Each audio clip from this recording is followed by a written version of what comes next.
in full screen mode at the start. Okay, great. So thank you very much for that kind introduction, Sebastian, and thank you all for coming along to this session. Just a quick overview of what I'm going to cover off. So just an overview of who the New Zealand Super Fund are, what we do, and how we think about investing. Then I'll give an introduction to what we call the review of our responsible investment compass. So this is I guess, a strategic project, a shift in our responsible investment strategy. So I'll give you an overview of that. The only thing is that because it's a bit of a work in progress, and because we haven't, we've got a set of announcements that are currently under wraps, and we've got to wait till October to talk about them. I will be mostly limited to talking about the theory of what we've done rather than what we're actually going to do in practice. But kind of to make up for that, I thought I'd walk you through our climate change investment strategy, which has been in place for a bit longer, and which I can get into the details a bit more and talk about what we actually do in practice. So I'm happy to take questions along the way. I'm very happy for this to be a two-way conversation, if you like. The only thing I would ask is, Sebastian, if you don't mind, at 1:20, if I haven't gotten to the climate change section, just give me a prompt that I need to speed up. Okay. Thanks. Okay, so who's the New Zealand Super Fund? Well, it's a little bit of a complicated structure. So we talk about the New Zealand Super Fund and the Guardians and the New Zealand Superannuation. And really, the Guardians are the management team that manages primarily the New Zealand Super Fund. And just more recently, we've also been asked to manage a New Zealand Venture Fund. For the bulk of this presentation, well, actually for the whole of the rest of this presentation, I'm just going to focus on the New Zealand Superannuation Fund, because that's the $60 billion fund. The venture fund is a $300 million fund, and it's definitely a much smaller piece of our job. So the New Zealand Superannuation Fund was set up basically because there was going to be a period of time where more people were going to be paying taxes and less people were going to be in retirement than in the future. And this was creating what was called a structural surplus. The government had more money than it needed at the time. So it put some of that money away to save from a period where there are going to be more people retired per person who's working, so that we can kind of cover some of those expenses. So we were set up in 2001, and we have been growing the fund. And so just to talk a little bit about the fund size. So this is as of 31st of May, we were a $58 billion fund. The government's actually only contributed $11 billion, and the rest of that has come from investment returns. Returns per year have been around about 10%.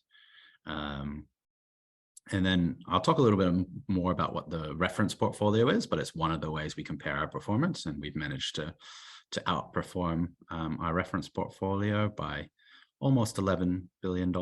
And we've added about $39 billion versus what it would have cost the government or what the government would have generated if they just repaid government debt. So we're scheduled to grow until about 2080, and we will start paying money back to the government in 2035, 2036 at this rate. Just moving on to the next slide. So in terms of how the fund is operated, we have been given a lot of operational freedom, but we do have an investment mandate. So that mandate is how the government tells us how it wants us to invest. And so we've been instructed that we need to invest in a prudent commercial basis, and then we also have to deliver on the following three elements. So we need to practice best practice portfolio management. So that means that we've got to make sure that we are keeping up with what the leaders in the industry are doing in terms of managing a pool of money. We have to maximize return without taking undue risk to the fund as a whole. And we need to avoid prejudice to New Zealand's reputation as a responsible member of the world community. So that means we need to do things, we can't do anything that would hurt New Zealand's international reputation.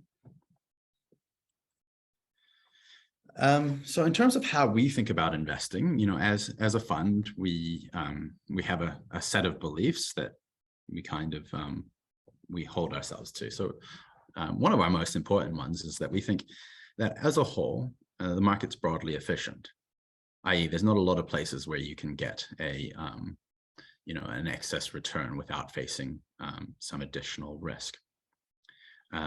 So that means that we largely stick to our reference portfolio. So our reference portfolio is a broad, diversified portfolio of listed assets. It's basically how you would invest if you thought markets were efficient. We only deviate from investing according to that reference portfolio where we see an opportunity that we think is, you know, especially attractive. So we hold ourselves to quite a strict criteria for making alternative investments. However, the fund does have some what we call endowments. So these are basically strategic advantages over most other investors. And they kind of allow us to find areas where we might have some advantages. So the first, and I think probably most important, is that we have a long time horizon. So that means we can invest in assets that may not pay off for, you know, a very long time, 20, 30 plus years. And we can ride out short-term market movements. We have a known liquidity profile. That means we know how much money we are going to have at any given time. We don't have to worry about cash calls from investors, for example. And that means that we can take more aggressive positions than perhaps some other people can. We have operational independence. That means that we can function on a commercial basis. The government can really only direct the guardians about its expectations about the fund's overall risks and returns. It can't get involved in our individual investment decisions. We have sovereign status that can give us advantages in certain areas. Some people like to be invested with a sovereign wealth fund, and there are also some tax advantages in certain cases. And then we like to think that we have a strong governance model. It's very clear who holds what decision making powers, and we've had strong board oversight and managed to hold stakeholder confidence and public confidence over the long run. So this slide is just really to reiterate what I was saying before. So our actual portfolio is made up of a set of passive portfolios which effectively track the reference portfolio. And then when we find value-adding activities that we believe fit our endowments, we will then invest into those. Okay, so turning to the review of the Responsible Investment Compass. So as I say, the Responsible Investment Compass is our review of our responsible investment policy, effectively. This slide I'm not going to go through, but it's really just a roadmap to show that we have actually been interested in responsible investment for a very, very long time. But the reason for us reviewing the policy is we set up this policy about 10 years ago and really we've just been implementing it rather than adjusting it. And we've had some feedback. So we had an independent review of our operations commissioned by the Treasury and undertaken by Willis Towers Watson, who is a consultant in this space. And one of their top recommendations for the fund as a whole was that we should develop, enhance our responsible investment policy, and they pointed out a number of ways in which leading edge investment funds were enhancing their responsible investment policies. So things like aligning beliefs, values, intentions, and actions, enhancing value through long-term horizon, transformational, environmental, and social themes. So I guess thematic investing, extending positive investing and considering how to manage trade-offs. So those are probably with commercial returns, if there were any.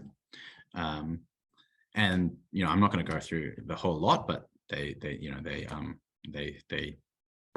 presented quite a few changes that we should consider. So those recommendations basically caused us to go away and set up this multi-year review, and we divided them up into sort of 3 buckets for the first year. The first one was looking at ESG trends and stakeholder expectations. So what we found here is that our stakeholders were generally pleased by our responsible investment performance. They saw us as leaders in the New Zealand space, but that we could see that the ESG trends were to give people further information and to continue to raise the bar on expectations. And so it sort of just reiterated our view that and the recommendation that Willis Towers Watson presented, that we needed to lift our game in this space. The second work stream looked at the link between ESG performance and financial performance. And what we concluded here is actually that ESG performance and financial performance is the evidence suggests that there's a weakly positive link. And the reason we say it's only weakly positive is because there is about the same amount of evidence that there is no empirical link between ESG performance and financial performance, and that there is a positive link. So our conclusion is that it's either 0 or positive. There was very little evidence that said there was a negative link between ESG performance and financial performance. On top of that, we also used the term weak because we wanted to make it clear that this conclusion was not as well supported as some of the other investment factors out there. So we're not making the claim necessarily that ESG is an investment factor. So some of you will be aware that there are a number of quantitative investment factors which some people argue drive long-term financial outperformance, such as value, momentum, low volatility, and quality. So that was our conclusion in work stream 2. And then our third work stream was looking at how we define and deliver positive investment. And the key sort of result they came to is that we decided that we should try and deliver positive investment across the fund as a whole, rather than creating a single portfolio or a single fund that exclusively focused on positive investment and trying to achieve all of our positive investment through that vehicle. So that was the first year, and as a result of the conclusions from those 3 work streams, the board came to the decision that as a fund, we should shift from focusing on responsible investment, that is, focusing on looking at environmental, social, and governance issues because of their impact on financial performance, and shift towards sustainable finance. So we would continue to look at ESG issues because of financial performance, but we would also be very interested in how our portfolio was driving social and environmental outcomes in the world. So, it sounds like probably a small shift, but actually it's quite a significant shift, moving to this two-sided materiality view of ESG issues.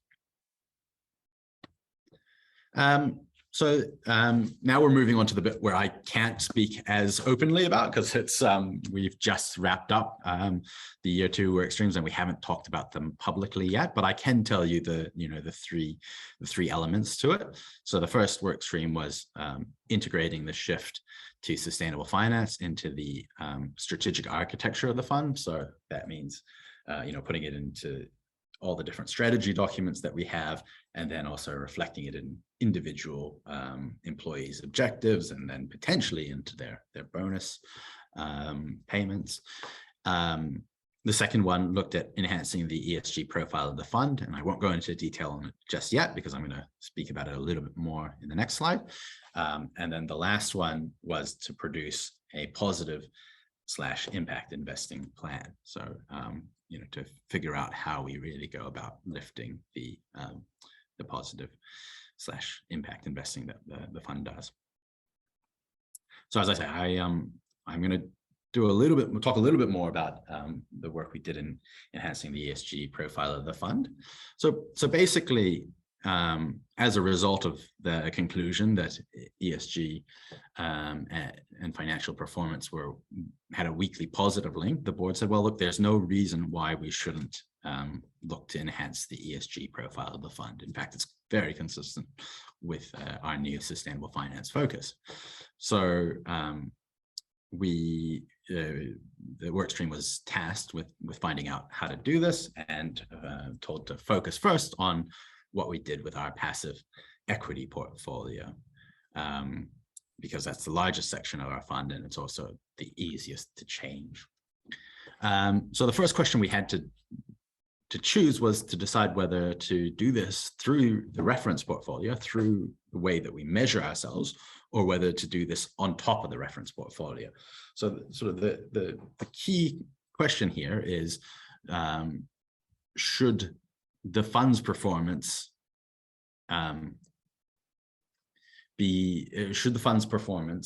outperformance reflect the fact that we have an enhanced ESG profile, or should it be just considered part of best practice? Ultimately, we decided to change the reference portfolio. And the good thing about this is it makes it much simpler for us to report performance and to take ambitious ESG steps. Then in terms of the next step was to figure out what an ESG enhanced portfolio would actually look like, and how we would do it. So in order to do that, what we did is we developed a list of ESG, net zero, and financial criteria, and we asked managers and index providers to propose products that they believe would deliver against them. In this case, we were we didn't create a formula that weighted these things against each other. We simply asked to see how different products performed. What our key findings were was, first of all, it was difficult to find a product that gives equal weight to climate and broader ESG issues. Right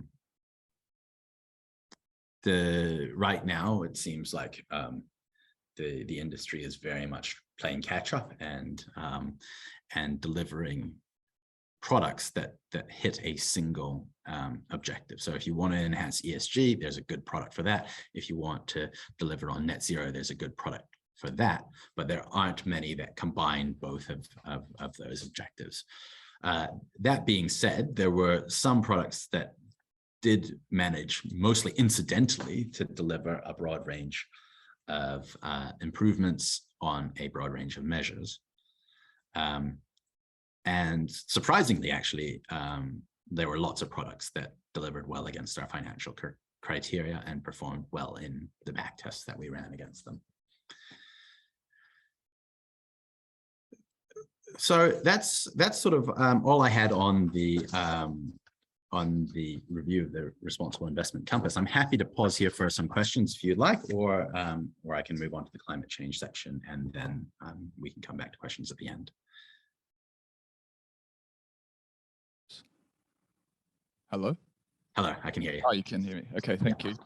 Does anyone have any questions at this stage for Lucas? I think it'd be a good point.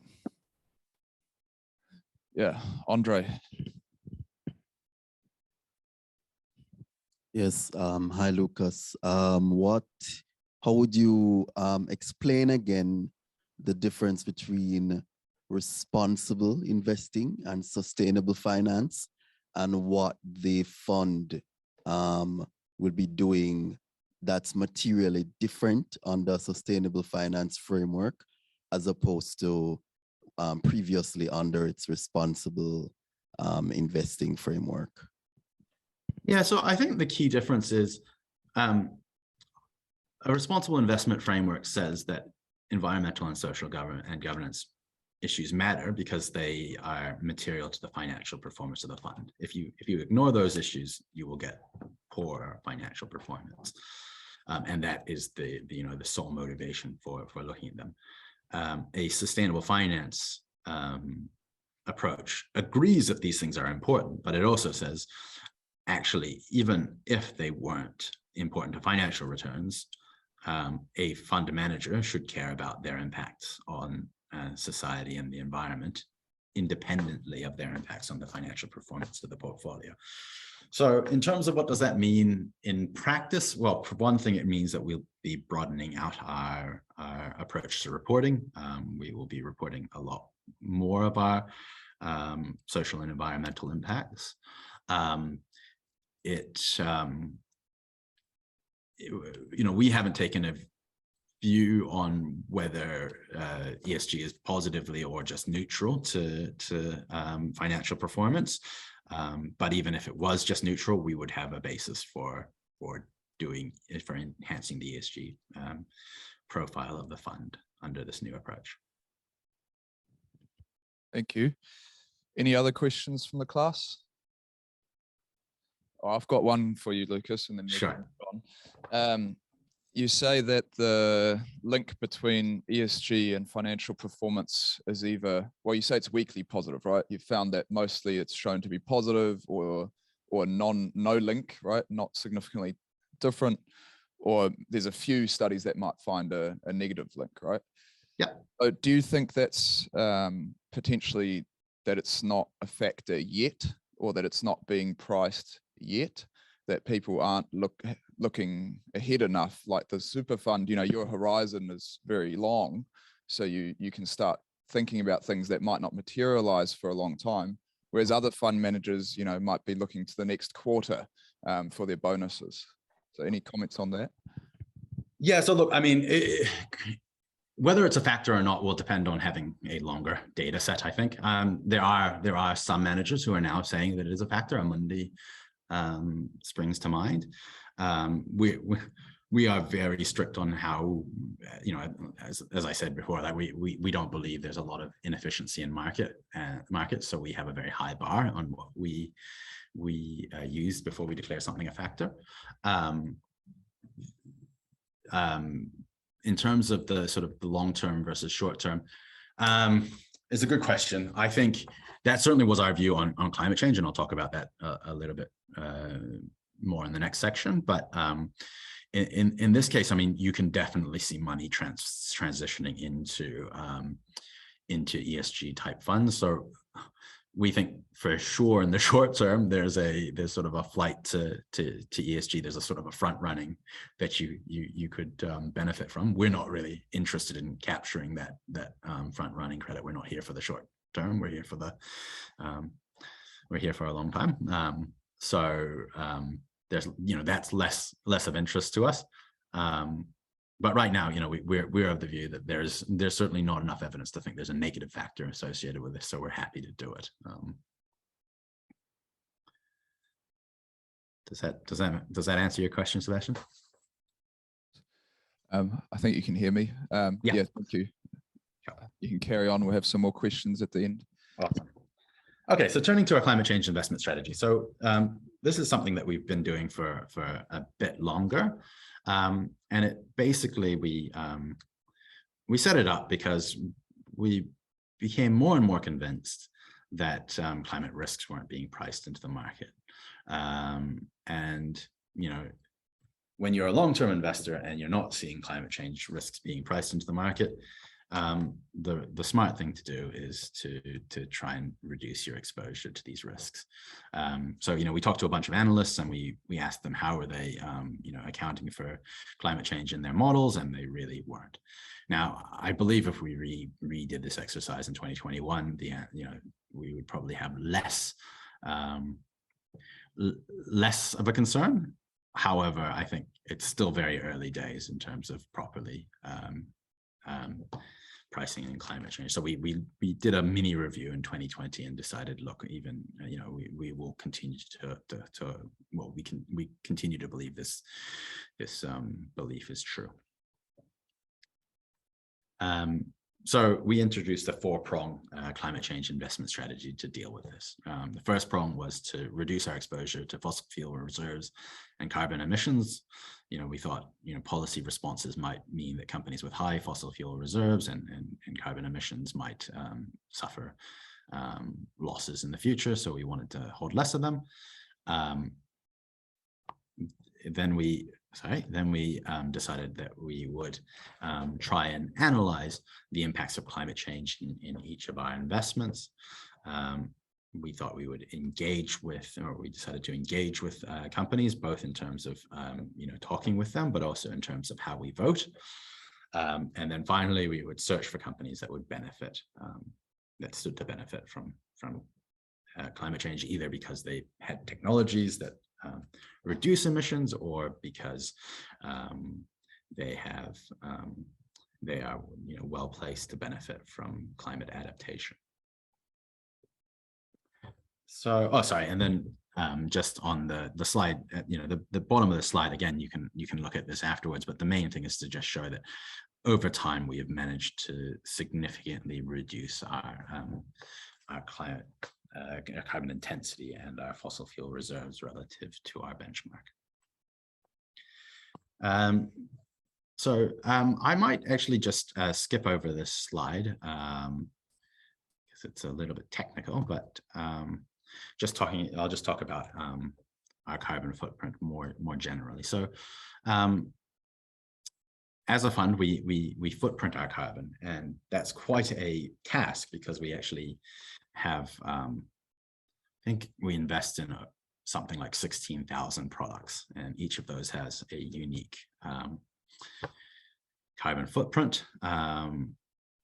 So in terms of how we go about it, well, luckily we're able to gather data from external sources for our listed equity from a data provider. We use MSCI, but there's a range of other providers out there. And that gives us a readout on the carbon intensity and the fossil fuel reserves of all the listed companies. Where a company isn't listed, we first ask our investment managers to commission a footprint. Sometimes they're able to do it, and recently, much more of them have been able to do it, but in some cases they can't. In that case, we commission a footprint ourselves if we think that the asset is important enough to our overall emissions, or if we think that this is a critical risk for the fund. And then we use, and where that isn't the case, we use industry averages to proxy emissions. Now, it's really important for us to have the carbon footprint because that is our way of measuring how well our reduce policy is working. So I guess this slide is about our low carbon strategy for our passive portfolio.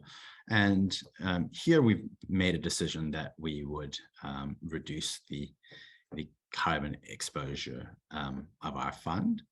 I think the key things so we did some analysis to support this, and I think the key things to point out here is that I think most most, I guess, finance professors will tell you that anytime you apply an exclusion to the fund, you reduce the expected performance of the fund because you are taking away from the diversification of the fund. We agree with that in theory, but when we tested this out in practice, we found that you can actually make a lot of reduction in carbon intensity with no real cost. So that's what's being shown in that green box there. As you can see, the expected return due to loss of diversification only comes down a very small amount. Now, if you start moving that target beyond, say 50%, you then start to face what I would consider to be a real trade-off. Up to maybe 75%, that trade-off is significant, but not huge.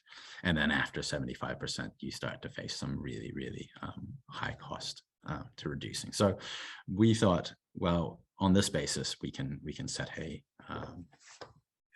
ambitious carbon reduction target, and we selected a 50% reduction for our passive portfolio. Coming back to the factors point, Sebastian, all of this ignores factors. So, our view in the carbon space is actually that carbon wasn't being priced, and therefore, at least at that time, it is a positive. Low carbon is a positive investment factor. So this slide is just talking about how we actually went about and implemented this low carbon portfolio. So we took two targets. One was to have zero fossil fuel reserves, and the second was to reduce the carbon intensity of our portfolio. So the way we did that is, first, we just got rid of all the stocks that had fossil fuel reserves. Then second, we actually decided we wanted to protect any stocks that may have a high emissions, but had a good plan in place to deal with them. So we protected the top quartile carbon ESG performers. Then after we did that, we just created a list of stocks with the most the highest carbon intensity at the top and the lowest at the bottom. And we kept removing names from that list until we achieved our 50% reduction. Then, we got to a point where we had sort of 93% of the, our portfolio was 93% the size of the previous portfolio. So then we just scaled up all our holdings in all the other stocks to deal with that. This is just a quick slide on how that has impacted our portfolio. Unfortunately, we only ran this analysis the first time we did it. But basically, we sold 300 companies, which sounds like a lot, but out of a portfolio of about 6,000, it's relatively small. We sold about $1 billion worth of equities, which ended up being about 3% of the fund. That's the carbon reduction emission story. So that's just a repeat of the slide before, but just to show you again, this has led to some real reductions in the overall carbon intensity and fossil fuel reserves that the fund holds. Moving on to analyze. So this is where we look at climate change at the individual investment level. We have a whole climate change valuation framework, which our analysts are asked to run for any company that we want to buy. It has 5 steps to it. The first is to identify companies' key value drivers. So you really need to know how a company works. I mean, this is probably just standard for any investment analyst. Then once you've identified those, assess the key types of climate risks that would affect these key value drivers. Then once you've got a list of these key value drivers, we ask our analysts to filter and to qualify or quantify. So ideally, we want to quantify all of the risks, but at this stage, there's quite often a time where you can identify a risk, but you can't really put a number on that risk. So we ask analysts wherever they can to quantify the risk. And in particular, if it's a big risk, we want them to quantify it. If it's a smaller risk, then we allow them to just note the risk in the investment case. And then finally, for the big risks that can be quantified, they actually add these risks into their discounted cash flow analysis model. So it really feeds into the final investment decision. And then step 5 is actually beyond the scope of the investment process. So the first 4 are there to help us decide whether or not to invest in an asset. Scope 5 is taking all of the learnings that we developed and all the risks that we identified. We come up with a plan to engage and monitor the asset, following on that to mitigate some of the climate change risks. So I'm going to skip over the next few slides because they just talk through in detail the process. Then just touch on very quickly climate scenarios. So climate scenarios are things that we provide our analysts, and they're just a prepackaged set of assumptions about how the world might look in different climate change futures. And they have assumptions about the carbon price, fossil fuel generation, oil price, and then some temperature and sea level impacts. So it's just, they just sit there so that an analyst coming to look at an investment doesn't have to go and do this work themselves. They've got a prepackaged set of assumptions, and it helps to ensure some consistency in our assessment of different assets.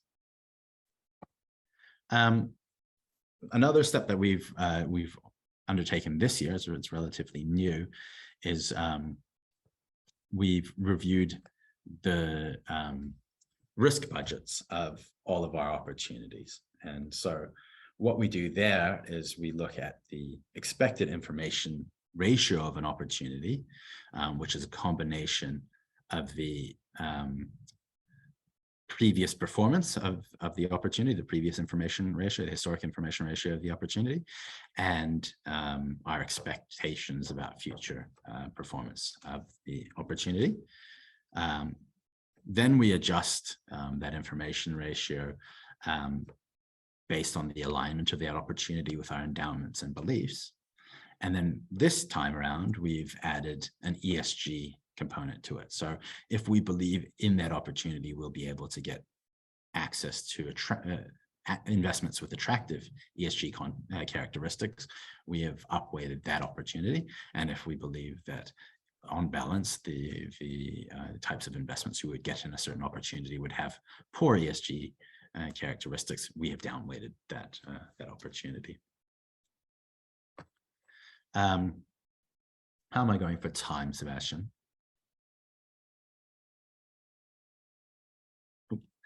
Okay, I think I'm just going to talk about this one very quickly.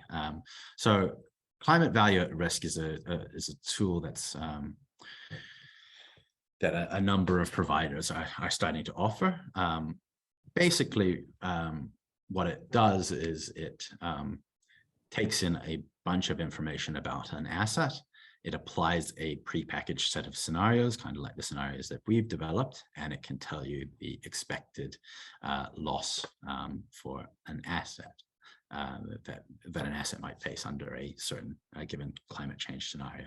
So we've started to use this a bit just to identify how exposed, mainly just to get a quantum of how exposed any individual asset we're investing in might be, and then also to identify the sort of key areas of risk that we might want to focus on. So we've been applying this to pretty much all of the investments we've made this year. Just very quickly on engagement. So we kind of think about engagement so the way we approach engagement is globally, we try and engage as a group because we find it's much more useful to act collaboratively, and we have trouble getting our voice across as a small New Zealand investor. But then in New Zealand, where we have more influence, we try and take more of a leadership role. So we're involved in a bunch of international collaborations, Climate Action 100 Plus, the Transition Pathways Initiative, and the One Planet Sovereign Wealth Funds initiative. And then we work with the Sustainable Finance Forum in New Zealand. We engage with policymakers. And then we also vote in companies' proposals. We have a climate change voting policy, which means we vote to support anything our provider believes is a positive climate change policy proposal. And then finally on search, this is the work stream where we look to identify individual investments that will benefit from climate change. So these are just some examples of what we've invested in. LanzaTech, you might know, is a New Zealand company that has developed a way to developed algae which can break down CO2 into useful products. So they cut down emissions significantly. Longroad is a renewable power plant builder. Rubicon is a waste management company. It's kind of they call themselves the Uber for waste, so they help more efficient waste pickup. Fifth Wall is a new climate/property tech growth capital investor. So they're helping us to identify companies that will benefit from the climate transition. Generation is a long-standing impact investment fund, partly run by Al Gore. And then we have a cool partnership with Copenhagen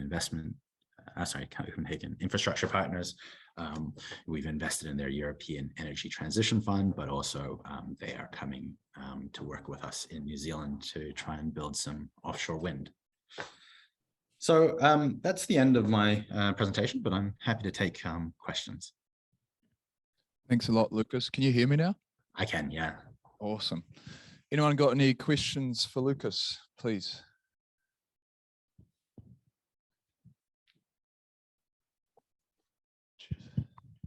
Hi there, Lucas. Just again, following up on what you stated about ESG-related securities being a weak positive or neutral relation to returns, and that climate change has not yet been priced into the market yet. My question is, what is the purpose of the New Zealand Super Fund making changes to portfolios towards ESG? And is this a prospective approach to what you think the market is going to look like in the future, or more just looking to satisfy stakeholder interest in the short term? So, I mean, the fact that it's weekly positive suggests that at worst we will be no financially worse off from making these changes, and we will deliver a bunch of environmental and social outcomes. I don't think it's at all about satisfying short-term stakeholder expectations. It is about, one, continuing to deliver financial returns, but also now starting to try and deliver social and environmental outcomes for the world. Do I think it's how the world will, how the investment community will shift? Yeah, I think so. I think the investment community is starting to shift there. There will always be some funds who will move more quickly and earlier, and others who will take a little bit longer and maybe not move as much. But it's very hard to be an investment manager these days and not talk about your environmental and social impacts. Thank you. Any other questions from the class? Okay, there's a question from Stephanie who's joined us online. It's a little bit technical, but I think it's a good one. In terms of screening out firms of high emissions intensity, she asks if the New Zealand Super Fund uses a sector by sector filtering or sector blind filtering. So do you have different thresholds for sectors or not? And if you use sector by sector, are different denominators being used, dividing by revenue or capex or assets or something else to get the emissions intensity specifically for that sector. And lastly, have scope 3 emissions being incorporated. And guys, you'll learn about all of this in tomorrow's lecture. So it's a good segue. So the answer is we take a sector blind approach. So we don't do any sector by sector filtering. It probably would make sense to I mean, there's certainly, I think, are some approaches that do a sector by sector filtering, and I think there's some logic to that. You know, we were trying to set up something in 2016 when there wasn't a lot of capacity in this space, so we needed to go with something quite simplistic. At this stage, we are just considering scope 1 and scope 2 emissions. We are looking to get to scope 3 emissions, but it is challenging to get robust data in that space. Thank you. And I've got a question based sort of following on from that. And yeah, I know how hard it is to get scope 3 emissions, but even for your scope 1 and 2, do you, firstly, I guess, do you only use MSCI as your ESG data provider, or do you use others? So we only use MSCI for the listed. For listed equity, we don't compare data providers. We're only using MSCI. Because there's been some criticisms over the last year, and also a lot of research into divergence of different data providers.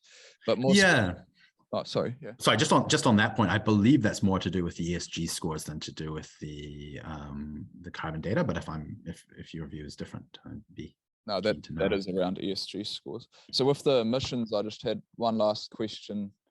Again, that's probably a bit technical for these guys until tomorrow or next Wednesday when we go through it.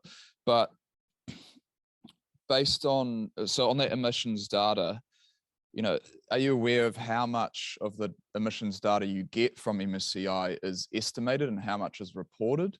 And then also when you look at at the ones that you don't have data from MSCI, where you have to estimate yourself using an industry average, although it's a standard practice, I think it can lead to sort of rewarding companies that are high emitters within their industry and punishing companies that are low emitters within the industry. Any thoughts on those 2 points? Yeah, look, so on the measured versus estimated, I think it's in the 70s. We definitely get the data reported by MSCI. I just haven't looked at it for about a year, so I can't tell you off the top of my head, but from memory, it's around 70% have reported their emissions. Where with the listed stuff, if somebody doesn't report their emissions, MSCI estimates it. So we use their estimation. They certainly are driving it on industry averages, although I think they're a little bit more granular. I totally I take your point about the perverse incentives that creates, and it's certainly something that we're concerned about. But on the other hand, we're a little bit worried about, I guess S&P, I think, takes the view that they give you a very bad score if you don't, a very bad footprint if you don't report. That given that we're excluding companies, that might also create some interesting structural issues for our portfolio. Just on the ESG debate, I should have mentioned actually back when we did the comparison of in terms of selecting our new passive ESG enhanced portfolio, we tried to deal with this problem by getting multiple providers to give us their ESG scores. What we found is actually at a portfolio level, there was higher levels of correlation than we might have otherwise expected. So generally, portfolios were at least directionally the same across providers. It's good to know. We've got one more question and then we'll finish up. Yes, Lucas, if and when you do add scope 3 emissions, do you think your emissions exposure will increase significantly? And will you go through another big round of divestment if that's the case? So our reported scope 3, our reported emissions will certainly go up. Scope 3 emissions, the last estimate I saw is something like 9 times the size of scope 1 and scope 2. It's important to sort of remember what scope 3 is. So scope 3 is emissions up in the value chain, further up in the value chain and below you in the value chain. And so the total of scope 1, scope 2, and scope 3 emissions is actually much greater than the total emissions in the world. So that having a higher number of emissions is not in and of itself a problem. We will certainly change the companies that we divest will certainly change a little bit, and we're more likely to divest airports and more likely to include, I don't know, say airlines than we would have been before we looked at scope 3. So there will certainly be a change in the balance of our portfolio, but it won't be a huge reduction in the number of companies that we hold. Awesome. Hey, thank you so much, Lucas. We do have to end here. As you might have seen, a few students are already leaving. Of course, I know how it is. The next class. So thank you so much. And, I've got another 100 questions for you, but we'll catch up another time. And thank you to everyone who joined us online, and everyone have a lovely day. Cheers, Lucas. Thanks all.